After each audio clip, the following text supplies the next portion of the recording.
Pinukpok ng bato at nilunod ang isang batang 5 taong gulang sa Lapu-Lapu City, Cebu. Ang itinuturong salarin, sarili niyang kuya na menor de edad din. May report si Luan May Rondina ng GMA Regional TV Balitang Bisdak.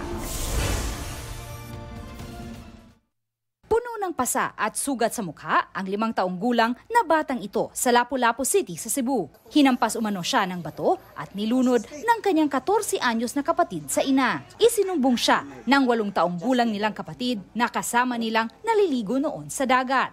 Ayon sa pulisya, napagbuntunan ng galit ng binatilyo ang nakababata niyang kapatid. Pinagagalitan daw kasi siya ng ama ng namatay na bata. Katong pirmi siya kasamaan, nagmahalan siya. Kung unsa ko nang gibuhat sa iya manghod karon is mo sa nagibuhat sa iya nga ama.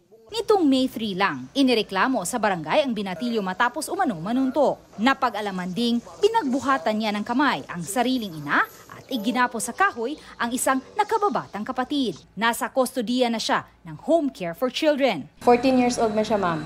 So, dili pa gyud siya sa kaso kanang sa Republic Act 9344 nato, no? But maka-undergo gyud siya og intervention program sa diri sa ato ang facility. Gayunman, nakitaan ang binatilyo ng mga marka ng ngipin. Kinagat umano siya ng ina at pinagbubuhatan din ng kamay. Posible nga naa sa level nga abuse siya, kabata. Nya, mo na magbutang sa iyang una-una. Nya, di man siya kabalo sa iyang si father mo tong ingon siya dito niya gi kuan sa niya igsuon. Pag-aaralan ng pulisya ang kanyang kaso. Naghuwat rami sa ilahang evaluation. O once maingon sila i-file, among i-file kay makabiolate man may aning abalaura kami mismo sa pulis kung amo i-did file sa kaso sa prosecutor.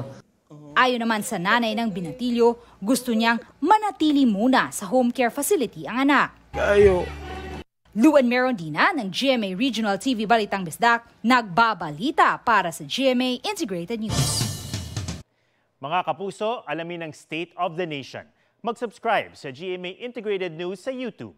Sa ating mga kapuso abroad, samahan niyo kami sa GMA Pinoy TV at sa www.gmanews.tv.